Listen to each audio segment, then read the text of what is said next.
नमस्कार, स्वागत है आप सभी का एबीसी न्यूज पर। मैं हूं आपके साथ उमेश गोस्वामी। पतित पावनी गंगा के तट पर बसा कानपुर वो स्थान जिसने सभी बड़ी लड़ाइयों में बढ़ चढ़कर हिस्सा लिया। वो आजादी की लड़ाई हो, वो उसमें भी कानपुर का महत्वपूर्ण योगदान रहा, और या फिर वो सनातन धर्म की सबसे बड़ी लड़ाई हो, यानी कि अयोध्या में भगवान राम मंदिर को लेकर जो भी आंदोलन चला उसमें भी कानपुर नगर ने बढ़ चढ़कर हिस्सा लिया। और अब वो सपना साकार होने जा रहा है, यानी कि 22 जनवरी वो तारीख जब सरयू तट पर बसी अयोध्या नगरी में भगवान रामलला पहुंचेंगे, प्राण प्रतिष्ठा कार्यक्रम आयोजित होगा और पूरे देश को, करोड़ों हिंदुओं को इसका बेसब्री से इंतजार है। लेकिन इन सब के बीच राम मंदिर आंदोलन को धार देने वाले और अमली जामा पहनाने वाले, आज उस मुकाम तक पहुंचाने वाले उन वीर योद्धाओं का जिक्र भी बेहद जरूरी है। उनके संघर्ष की कहानी भी बेहद जरूरी है। तमाम बलिदान हुए उनका जानना भी बेहद जरूरी है। और यही वजह है कि एबीसी न्यूज उन तमाम योद्धाओं की जानकारी, उनसे जुड़े किस्से, उनका संघर्ष और वो यादगार पल आप तक पहुंचा रहा है। और आज उसी कड़ी में हमारे साथ ऐसे महायोद्धा जिन्होंने न सिर्फ राम मंदिर आंदोलन के पहले दिन से ही कई आहुतियां दी, बल्कि कई बार जेल तक उन्हें जाना पड़ा, सीबीआई तक ने उन्हें गिरफ्तार किया। और आज जब उनका सपना साकार हो रहा है तो वो प्रभु राम की नगरी अवध में है, अयोध्या में है। अयोध्या से इस वक्त हमारे साथ लाइव मौजूद है प्रकाश शर्मा, पूर्व राष्ट्रीय संयोजक बजरंग दल। प्रकाश जी, बहुत स्वागत आपका एबीसी न्यूज पर। और सारा से शिव अयोध्या में यही नजर आएंगे, इतना होते। अरे वो तो है ही, हमें मालूम। ये बहुत अशोक जी के बहुत प्रकाश जी, आप तक आवाज आ रही है? अरे बहुत बढ़िया। चलो भैया, धन्यवाद।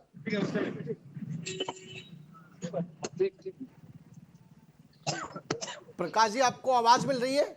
मैं स्टूडियो से उमेश जी आ रही है, बताइए। प्रकाश जी, जो कार्यक्रम हम चला रहे हैं, राम मंदिर आंदोलन के 10 प्रमुख योद्धा, कानपुर नगरी का जो इतिहास रहा है वो आजादी की लड़ाई में हो, उसमें भी बढ़ चढ़कर हिस्सा लिया। और सनातन की जो सबसे बड़ी लड़ाई रही राम मंदिर, उसमें भी कानपुर का महत्वपूर्ण योगदान रहा है। ऐसे में हम उन 10 योद्धाओं के संघर्ष की कहानी लोगों तक पहुंचा रहे हैं, क्योंकि बेहद जरूरी है। आज सपना साकार हो रहा है, भगवान रामलला की प्राण प्रतिष्ठा होने वाली है, लेकिन उसके पीछे क्या संघर्ष रहा, क्या बलिदान रहा, वो पहुंचाना बेहद जरूरी है। तो मेरे साथ प्रकाश शर्मा जी अयोध्या से जुड़े हुए हैं। प्रकाश जी, आप तक आवाज आ रही है?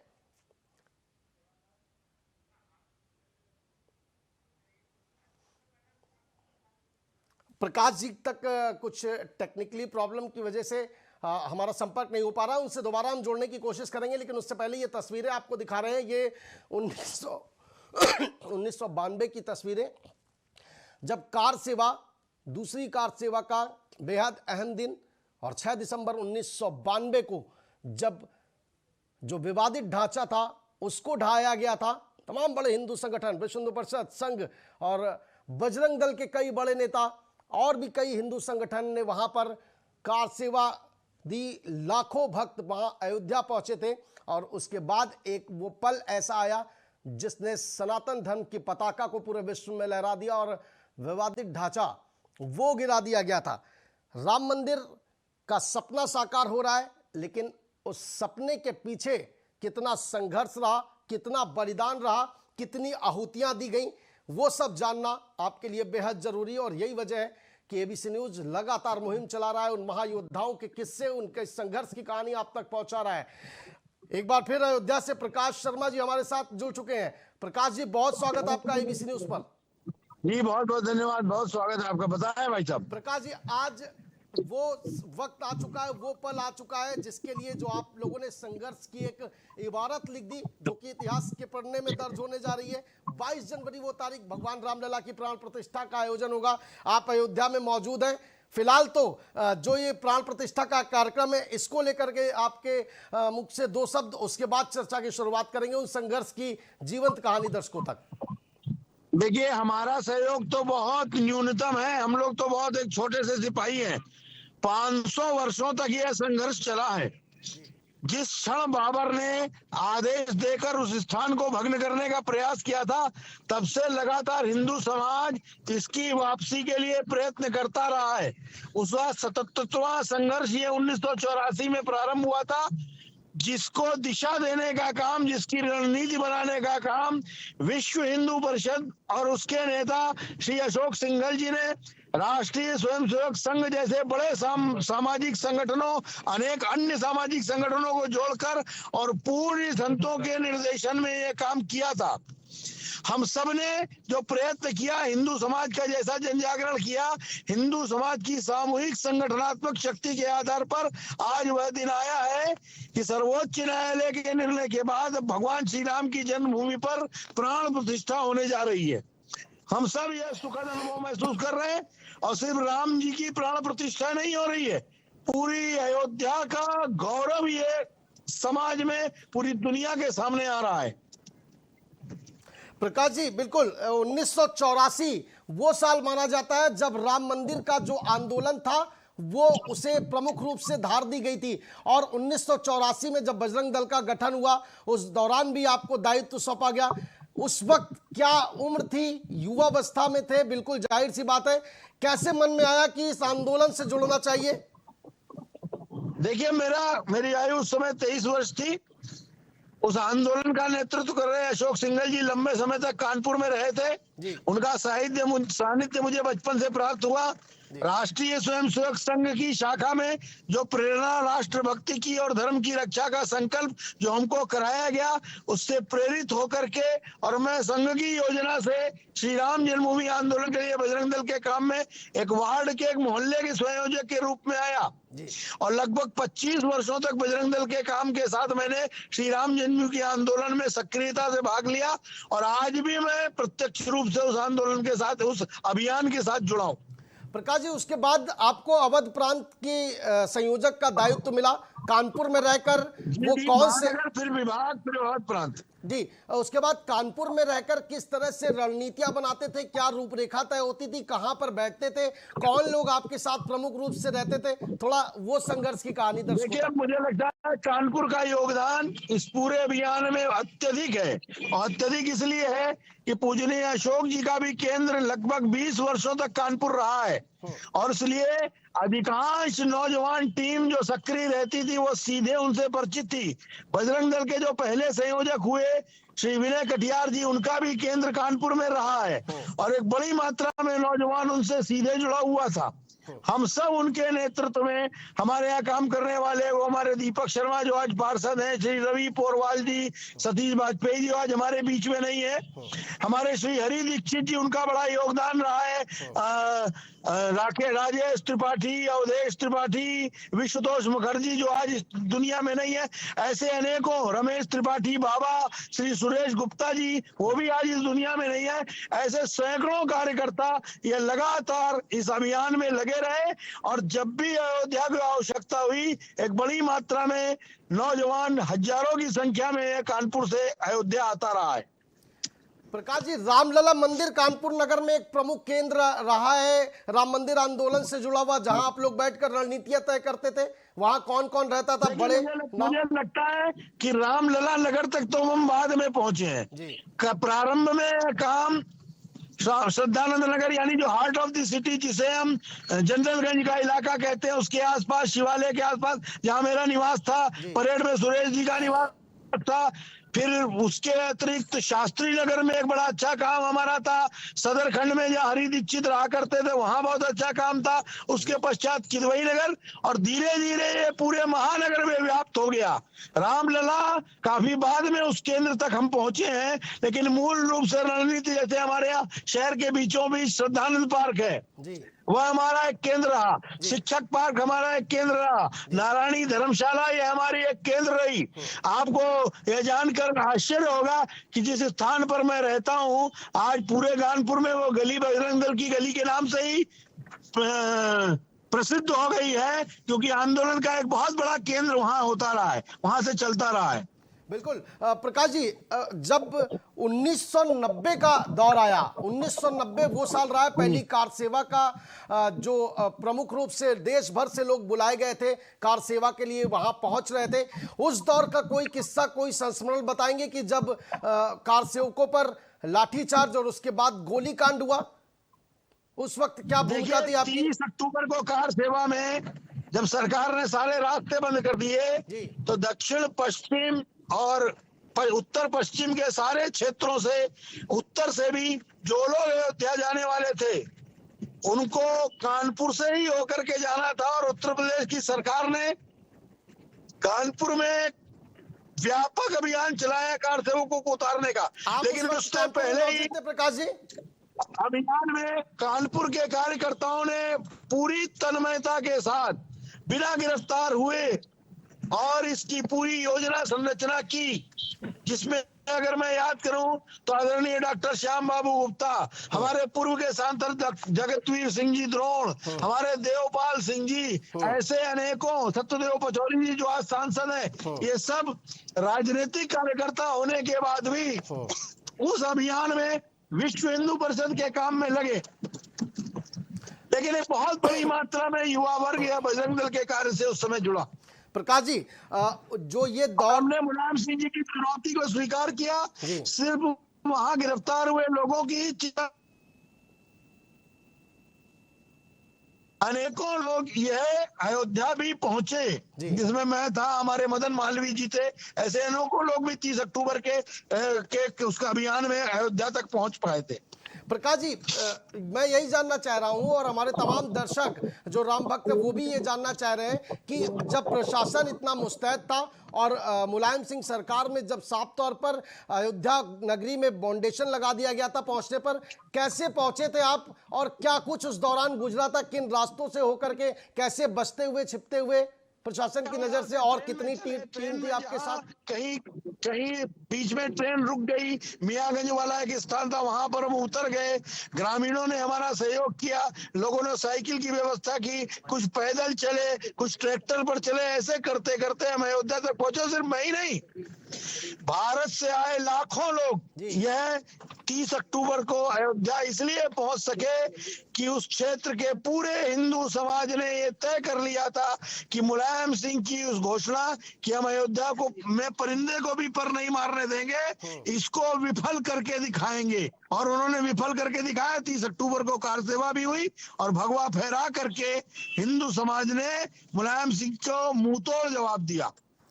प्रकाश जी, बिल्कुल वो जो दौर था और उस वक्त साफ तौर पर आदेश दे दिया गया था जब लाठीचार्ज और गोलीकांड का, तब एक बार क्या युवावस्था में थे आप? क्या एक बार नहीं लगा, परिवार का मोह नहीं आया, माता पिता की चिंता नहीं हुई? क्या लगा उस वक्त, क्या मन में चल रहा था? राम के काज के लिए कोई मोह राम के आगे काम नहीं करता। दुनिया के सारे मोह यह राम नाम से ही समाप्त होते हैं। और हम लोगों को सिर्फ राष्ट्र के हित और धर्म की रक्षा का जो पाठ पढ़ाया गया था, सिर्फ वही दिखाई दिया था कि किसी दम्भी शासक ने हमें चुनौती दी है, यानी हमारे माध्यम से राम के अस्तित्व को चुनौती दी है, तो हर कीमत पर उसको पूरा करना। आखिर मुलायम सिंह ने 2 अक्टूबर को गोली चलवा करके 30 अक्टूबर का 2 नवंबर को गोली चलवा कर 30 अक्टूबर की कार सेवा का बदला लिया ही था। अगर लोग डरे होते तो कैसे काम चलता? आखिर इस देश को स्वाधीन कराने के लिए अनेकों लोगों ने अपना बलिदान दिया। हम क्रांतिकारियों की कथाएं पढ़ते हैं, हम चंद्रशेखर को याद करते हैं, हम भगत सिंह को याद करते हैं, हम सुखदेव राजगुरु को याद करते हैं, हम नेताजी सुभाष चंद्र बोस को याद करते हैं, हम याद करते हैं गुरु के सभी पुत्रों को। 6 वर्ष और 5 मेरी तो आयु उस समय 24 से लेकर 30 वर्ष की थी उस आंदोलन के दौरान, लेकिन गुरु पुत्रों की आयु तो 5 और 6 वर्ष थी, जिनको दीवालों में चुन दिया गया, लेकिन वो घबराए नहीं। हमारी शिराओं में उन्हीं का रक्त बह रहा है और इसलिए डरने जैसी कोई बात कभी मन में आई ही नहीं। ठीक है प्रकाश जी, जब ये गोलीकांड हुआ उस दौरान कई आपके जो साथी हैं उनका बलिदान भी हुआ, उसके बाद क्या कुछ रूपरेखा तय हुई? संगठन में आक्रोश होगा, जाहिर सी बात है। क्या कुछ चल रहा था, क्या रणनीति उसके बाद बनाई गई? आक्रोश हुआ था, लेकिन हमारे नेतृत्व ने उस आक्रोश को भी संभाला, उस दुख को भी सहन किया जिन परिवारों के साथ यह दुर्दांत घटना घटी थी उनको भी संभालने का काम किया और साथ ही साथ आंदोलन की धार और गति भी बनाए रखी। वहां से दर्शन करके जब लोग लौटे जी उसके पश्चात 40 दिन का सत्याग्रह का आंदोलन चलाया गया, जिसमें लाखों लोगों ने सत्याग्रह में और गिरफ्तारी दे करके उस घटना का विरोध किया था। और उसका परिणाम हुआ कि मुलायम सिंह को सत्ता से उठाकर बाहर फेंक दिया गया 91 के चुनाव में, और कल्याण सिंह जी के नेतृत्व में एक राष्ट्रवादी सरकार, धर्म प्रेमी सरकार उत्तर प्रदेश में बनी। बिल्कुल 1990 गोलीकांड और 1992 के बीच का जो समय रहा उसमें बहुत कुछ गुजरा। अब आते हैं सीधे प्रकाश शर्मा जी उस दौर में, यानी कि 1992 में कि दिसंबर महीने में, 1992 दिसंबर महीने में कहा यह जा रहा है कि आप 2 दिसंबर को अयोध्या पहुंच गए थे, लेकिन उससे पहले एक प्रमुख बैठक हुई थी कार सेवक कारवालो नगर में, जहां भी आपका संघ कार्यालय था शायद वहां पर, और वहां पर बड़े नेता, आपके एक बड़े नेता संगठन के एक महत्वपूर्ण जिम्मेदारी आपको देकर के 2 दिसंबर को शायद आपको भेज दिया गया था। उस बैठक में क्या रणनीति तय हो गई थी कि 6 दिसंबर को विवादित ढांचा गिराया जाएगा? प्रकाश जी, ये अपने 98 वर्षों के कार्यकाल में राष्ट्रीय स्वयंसेवक संघ ने कभी आंदोलन नहीं किया। राष्ट्रीय स्वयंसेवक संघ के ऊपर भी प्रतिबंध लगा तो भी उसने आंदोलन नहीं किया। उसने लोकतंत्र की रक्षा के लिए आंदोलन करने वालों को सहयोग किया, लेकिन श्री राम जन्मभूमि एकमात्र आंदोलन ऐसा है जिसमें राष्ट्रीय स्वयंसेवक संघ ने जिसको ऑन किया, जिसने कहा कि हाँ हम इस आंदोलन के सहभागी हैं, और इसलिए संघ के कार्यालय पर बैठक होना, संघ के कार्यालय पर मिलना जुलना, रणनीति तय होना, यह बड़ी स्वाभाविक बात है। निश्चित रूप से बड़ी मात्रा में कार सेवक दिसंबर में अयोध्या पहुंचे। इसकी रणनीति सिर्फ कानपुर ही नहीं तो उत्तर प्रदेश और भारत के हर जिले में बनी, और उसी का परिणाम हुआ कि 6 दिसंबर को जब कार सेवा की तिथि के साथ न्यायिक और प्रशासनिक दृष्टि से छल करने का प्रयत्न हुआ तो उसकी प्रतिक्रिया में वह ढांचा कार सेवकों के द्वारा ध्वस्त कर दिया गया। प्रकाश जी, क्या वजह थी और उस दिन आप कहां थे? 6 दिसंबर को जो वो विवादित ढांचा था उसके आसपास आपकी मौजूदगी थी, और क्या हुआ था उस दिन? प्रकाश जी, ये जानना चाहेंगे। मनाया गया था जी, बनाया गया, लंबा केस हमने लड़ा है और उसमें भी जीत करके हम सब लोग सम्मानजनक ढंग से मुक्त हुए हैं। सरकारों ने जिस प्रकार से हमको फंसाने का प्रयास किया कि हमने कोई षड्यंत्र किया था। प्रकाश जी, सीबीआई ने तो आपको बाद में गिरफ्तार किया था ढांचा गिरने के बाद। मैं अपने दर्शकों तक वो उस दिन की कहानी पहुंचाने की कोशिश कर रहा हूं कि 6 दिसंबर 1992 को क्या कुछ गुजरा था, आप कहां पर मौजूद थे? भी लगा दिया जो लगभग मई जून में समाप्त हो गया 6 महीने बाद। जी प्रकाश जी, 6 दिसंबर की कहानी बताइए ना थोड़ी। नहीं, मैंने बताया तो आपको जी। कि न्यायालय को एक हाई कोर्ट में मामला चल रहा था। उत्तर प्रदेश की सरकार ने कुछ भूमि दी थी राम जन्मभूमि न्यास को। अगर सहज रूप में कार सेवा प्रारंभ हो जाती और अगर हाई कोर्ट का निर्णय उससे संबंधित आ जाता तो बिना उस स्थान को छुए भी कार सेवा का शुभारंभ हो सकता था। लेकिन लोगों के मन में यह था कि इस आंदोलन को लंबा खींच जाने दो, आंदोलन में विद्रोह उत्पन्न हो जाएगा, आंदोलन टूट जाएगा। लेकिन आंदोलन तो नहीं टूटा, आंदोलन में विद्रोह नहीं हुआ, लेकिन विद्रोही कार सेवकों ने उस ढांचे को धूल धूसरित कर दिया, प्रकाश जी, उसको मिट्टी में मिला दिया। लाल कृष्ण आडवाणी साहब ने कुछ दिन पहले कहा था कि 6 दिसंबर कार सेवा का आखिरी दिन होगा, ऐसा क्यों? इसके पीछे की क्या वजह थी? अब देखिए, ये तो इसका जवाब तो लाल कृष्ण आडवाणी ने किस लिए क्या कहा मुझे नहीं मालूम। लोग बहुत सी बातें ढूंढते रहते हैं, लेकिन मेरा यह मानना है कि अगर न्यायालय ने 4 दिसंबर को निर्णय दे दिया होता तो ये भी संभव था। लेकिन वही जो राम रचिराका को करी तर्क बढ़ावे शाखा। अगर ढांचा नहीं गिरता तो कभी वो प्रमाण भी दुनिया के सामने नहीं आते जिनसे ये सिद्ध हुआ है कि वह स्थान श्री राम का जन्मभूमि का मंदिर था।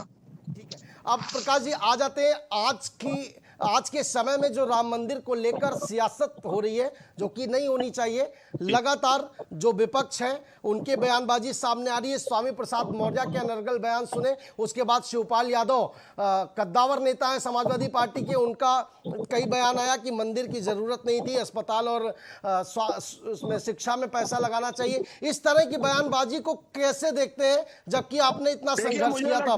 ये बयान तेजस्वी यादव ने दिया है तो शिक्षा की उनको जरूरत है, क्योंकि उनके बाप ने उनको पढ़ाया नहीं, वो नवी फेल रह गए। उनको अस्पताल की भी जरूरत है, क्योंकि उनके पिताजी लगातार अस्पताल में भर्ती हैं और इसी बहाने कोर्ट से जमानत प्राप्त कर रहे हैं। उनको 3-3 मुकदमों में सजा हो चुकी है, इसलिए तेजस्वी यादव को विद्यालय भी याद आ रहा है और अस्पताल भी याद आ रहा है। रही बात स्वामी प्रसाद अखिलेश जी की, तो उन्होंने ये कहा कि वो विश्व हिंदू परिषद को पहचानते नहीं। लगता है कि जब यह आंदोलन चल रहा था तब वो विदेश में पढ़ रहे थे, इसलिए उनके पिताजी ने उनको बताया नहीं कि विश्व हिंदू परिषद क्या है। शायद जाते जाते बता गए होते तो उनके मुंह से बयान नहीं निकलता। ये सब दुर्भाग्यशाली हैं, दुर्भाग्यशाली लोग हैं जिनके भाग्य में राम का आशीर्वाद नहीं लिखा है, चाहे वह समाजवादी पार्टी हो, चाहे जनता दल हो, या कांग्रेस हो, जिन्होंने कभी राम को काल्पनिक कहा, जिन्होंने राम के न्यायालय में चल रहे मुकदमे को कभी हल ना होने पाए, यह लगातार प्रयास किया। और इसलिए जहां तक स्वामी प्रसाद मौर्य की बात, मुझे तो लगता है चुनाव हारने के बाद से उनका मेंटल बैलेंस यूज हो गया है। उत्तर प्रदेश सरकार को चाहिए कि उनको तत्काल पकड़ करके किसी अच्छे अस्पताल में भर्ती कराएं ताकि उनकी स्थिति सामान्य हो सके। ठीक है प्रकाश जी, जो एक विश्व हिंदू परिषद की ओर से कदम उठाया गया, कांग्रेस को निमंत्रण पत्र भेजा गया, उन्होंने लेने से मना कर दिया और आने से इनकार कर दिया। जब वो राम को काल्पनिक मानते थे, ऐसे में उनको निमंत्रण पत्र भेजना ठीक था क्या? देखिए, यह ट्रस्ट ने निर्णय लिया था। ट्रस्ट ने अखिल भारतीय स्तर के जो भी राजनीतिक दल है सबको भेजा है। वही तो ये कहते थे कि ये एक ही पार्टी क्यों है, तो एक पार्टी कहाँ है? जब सब पार्टी को दिया गया तो आप आ क्यों नहीं रहे हो? इससे आपका पाखंड खुल जाता है कि आप आना नहीं चाहते थे, आप सिर्फ अपनी राजनीति करना चाहते थे, तो राजनीति की पोल खुल गई, और क्या है। ठीक है, अब प्रकाश शर्मा जी आ जाते हैं। वर्तमान में कुछ संतों में नाराजगी देखी जा रही, खासतौर पर दो प्रमुख शंकराचार्यों की अगर बात करें, उन्होंने इसे साफ तौर पर राजनीतिक कार्यक्रम बता दिया। कौन से शंकराचार्य की चर्चा कर रहे हैं आप? निश्चलानंद जी महाराज की और अविमुक्तेश्वरानंद जी महाराज। मुझे लगता है निश्चलानंद महाराज जी ने अपनी नाराजगी कोई व्यक्त नहीं की। उन्होंने ये तो कहा है कि मुझे निमंत्रण मिला है, फिर उन्होंने ये भी कहा कि मेरी अपने कार्यक्रम पहले से लगे हुए हैं। उन्होंने तीसरी बात कही है कि शास्त्र सम्मत विधान के आधार पर प्राण प्रतिष्ठा होनी चाहिए।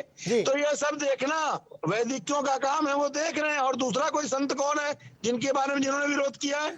अविमुक्तेश्वरानंद जी। शंकराचार्य हैं अविमुक्तेश्वरानंद जी पूरी पीठ के शंकराचार्य। शंकराचार्य हैं अविमुक्तेश्वरानंद जी स्वामी सरस्वती जी महाराज की, जो उसके बाद उन्होंने जो गद्दी संभाली है, अविमुक्तेश्वरानंद जी।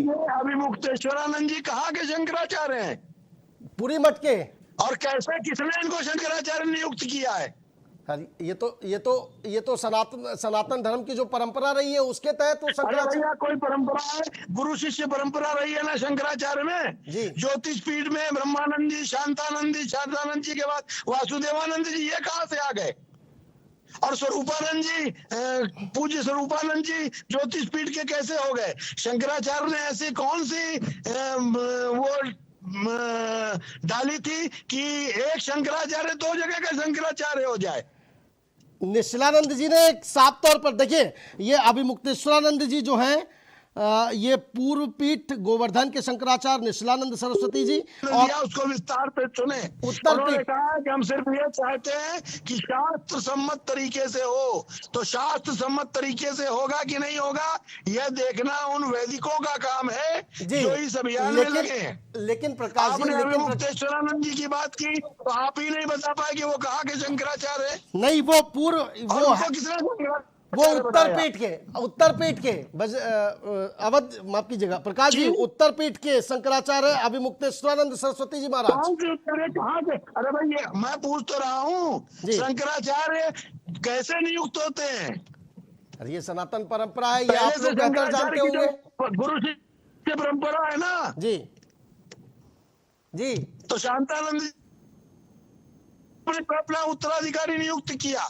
जी या अभी भी जो शारदा पीठ में स्वरूपानंद जी ने जिनको शंकराचार्य नियुक्त किया है, जी वो कौन सी परंपरा के आधार पर किया है? जी नहीं देखिए, और इसलिए कांग्रेस की पहल पर कुछ प्रकार के बयान देना इससे मैं अच्छा नहीं मानता हूं। चलिए हम निश्चलानंद जी की अगर बात कर ले, उन्होंने कहा था कि क्या मैं वहां ताली बजाने जाऊंगा अगर नरेंद्र मोदी जी धार्मिक अनुष्ठान करेंगे, हम क्या वहां ताली बजाएंगे? अरे भाई उनसे नहीं है, ये तो उनको तय करना है। ताली बजाने के लिए तो नहीं कहा गया है। वहां प्राण प्रतिष्ठा में नरेंद्र मोदी जी की भी गरिमामयी उपस्थिति, आप जो निमंत्रण पत्र है उसके भाषा को किसी से मंगवा लीजिए। जी जी उसमें लिखा है कि इनकी सबकी गरिमामयी उपस्थिति में प्राण प्रतिष्ठा होगी। चलिए ताली बजाने की कौन सी बात है? ठीक है। और मुझे लगता है अगर राम की प्राण प्रतिष्ठा में हम सब मिलकर ताली बजाए, प्रसन्न हो, ये तो हम सबका अधिकार है। बिल्कुल अधिकार है और सौभाग्य भी है। लेकिन प्रकाश शर्मा जी, व्यक्तिगत तौर पर सिर्फ ये व्यक्तिगत सवाल है आपसे कि क्या बिना शंकराचार्यों के और इस तरह का बड़ा आयोजन, प्राण प्रतिष्ठा जैसा कार्यक्रम, ये अच्छा लग रहा है व्यक्तिगत तौर पर? भारत में जितने भी प्राण प्रतिष्ठा के मंदिर हुए हैं, क्या सब जगह सभी शंकराचार्य जाते हैं? आपको मैं श्रृंगेरी का पत्र दिखा सकता हूं, उन्होंने प्रसन्नता व्यक्त की है। शारदा पीठ के शारदानंद जी महाराज की ने प्रसन्नता व्यक्त की है। वासुदेवानंद जी जो ज्योतिष पीठ के हैं, वो इस अभियान में उपस्थित रहेंगे, वो स्वयं ट्रस्ट के मेंबर हैं। तो इसको एक अनावश्यक रूप से विवाद खड़ा करके कांग्रेस के द्वारा ये जो षड्यंत्र कुछ संतों को आगे करके किया जा रहा है, जिन्होंने जीवन भर इस अभियान का विरोध किया, वो आज ये सफाई देने में लगे कि हमने न्यायालय में ये कर दिया, हमने ये कर दिया, हमने ये कर दिया। तो अगर सब कुछ उन्होंने ही कर दिया है जिनका आपने अभी नाम लिया था, तो 1984 से पहले कहाँ थे वो? चलिए आपने चूंकि बताया था कि समाज ये प्रश्न पूछ रहा है। ठीक है प्रकाश जी, आपने बताया था कि थोड़ा सा समय की सीमा है आपके पास, आप ट्रैवल भी कर रहे हैं।